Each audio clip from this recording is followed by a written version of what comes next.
We're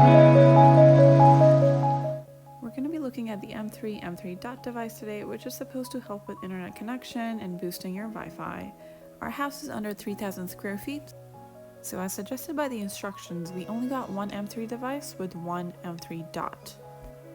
We'll be setting it up in our lower level, which is about 40 feet away from the router itself. So it comes with the rectangular plug-in device. This is the M3 dot, and then it also comes with the Ethernet cord, the adapter, and the final thing is actually the MESHFORCE device itself. The big block is where you connect the Ethernet to, and the other one is the M3 dot. So you just take it, plug it into the power supply, and then you connect your Ethernet cord into the block here.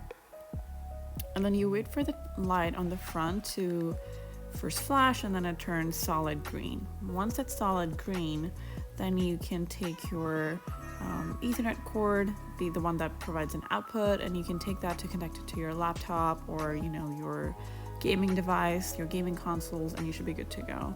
So we're doing a test here to show what our speed is. So we do have a gigabit internet connection, but we normally only get like less than 100 in the basement when we don't use any Wi-Fi extenders. Now we can set up the M3 dot device. All you need to do is plug it in and you're good to go.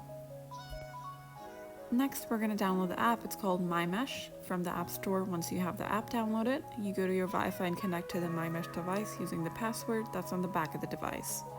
Once you have that, you can go back to the app and connect to the device, and you can set up a Wi-Fi name and a password. My favorite feature is that you have parental controls on there, so you can turn off devices, and you can also actually see the number of devices that are connected to your Wi-Fi. All in all, I think our internet speed is great now. You saw earlier we're closer to our gigabit mark and we were way below 100 Mbps before, so we're doing much better. Only time will tell how it continues, but so far so good. Let us know if you have any questions down below.